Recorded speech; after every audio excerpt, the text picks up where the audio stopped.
আসসালামু আলাইকুম ওরহমতুল্লাহ। একবার সিংহ, বাঘ ও শিয়াল একত্রিত হলো। অতঃপর তারা শিকার করতে বের হলো। তারা একটি গাধা, একটি হরিণ ও একটি খরগোশ শিকার করলো। সিংহ বাঘকে বলল, আমাদের শিকারগুলোকে বন্টন করে দাও। বাঘ বলল, গাধা আপনার জন্য, খরগোশ শিয়ালের জন্য, আর হরিণ আমার জন্য। বাঘের এই বন্টনে সিংহ খুশি হলো না। সিংহ রাগান্বিত হয়ে বাঘের ওপর ঝাঁপিয়ে পড়ল এবং তার চোখ দুটোকে উপড়ে ফেলল।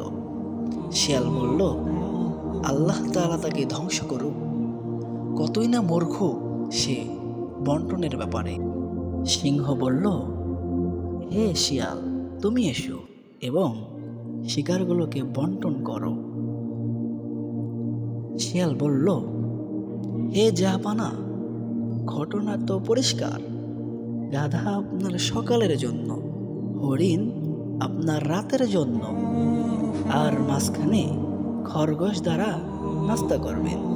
সিংহ খুশি হয়ে গেল এবং বলল, আল্লাহ তাআলা তোমার সকল বিপদ আপদকে হটাইয়া দিক।